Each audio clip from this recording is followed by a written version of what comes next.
का सवाल है कि आप इतनी बात समझते हैं, कहाँ से पैसे आते हैं, क्या दिक्कतें हैं, डिमोनेटाइजेशन से क्या प्रॉब्लम हुई, सरकारें समझती नहीं, क्या तंत्र हमारा नहीं समझता इन चीज़ों को?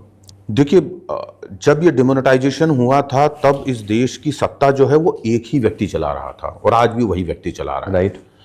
उसने अपनी सनक के लिए इस देश के 140-135 करोड़ लोगों को संकट में डाल दिया।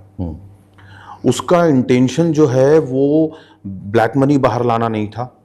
उसका इंटेंशन ये जो फर्जी करेंसी है उसको रोकना नहीं था। उसका इंटेंशन नक्सलवाद और इसको रोकना नहीं था, टेररिज्म को।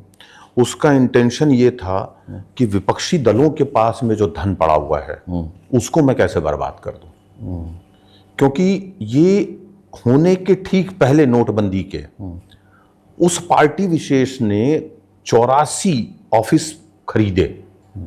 इसका मतलब यह है कि उनको पहले से पता था, तो उन्होंने अपनी करेंसी, अपना पैसा तो वाइट कर लिया, बाकियों का नहीं हो पाया।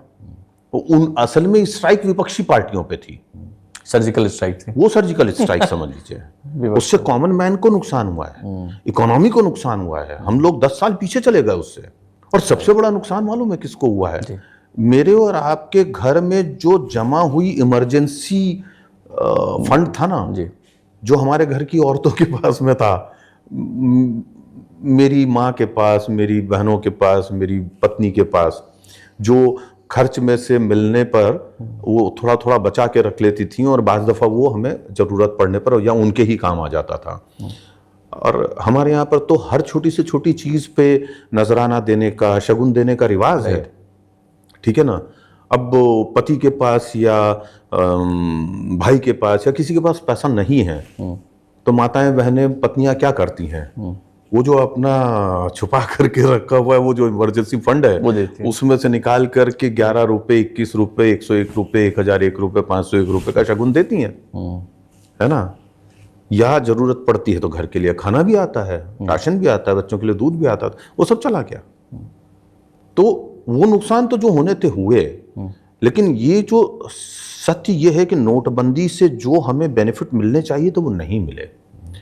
नोटबंदी जिस दिन हुई उसी दिन दक्षिण मुंबई के एक कोऑपरेटिव बैंक, जो कि बाद में क्रेडिट बैंक बन गया, यानी प्राइवेट बैंक बन गया, वहां से एक बंदे ने दाऊद गिरोह के लाइन में लग करके 4-4 करेंसी दोनों डिनोमिनेशन की हासिल की, 500 की और 2000 की। वो करेंसी हिंदुस्तान से यानी मुंबई से फ्लाई होकर के दुबई पहुंची।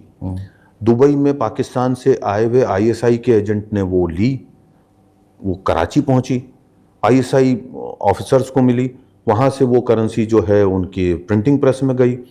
प्रिंटिंग प्रेस में तो उनके पास में बेहतरीन लोग बैठे हुए हैं, उन्होंने आनन फानन जो है उसको डिकोड कर लिया। 17 में से आपके 11 जो फीचर्स हैं, सिक्योरिटी फीचर्स, और कुछ 21वें दिन या शायद 17वें दिन या 21वें दिन, मैं ठीक से अभी रिकॉल नहीं कर पा रहा हूं, पहली फेक करेंसी की खेप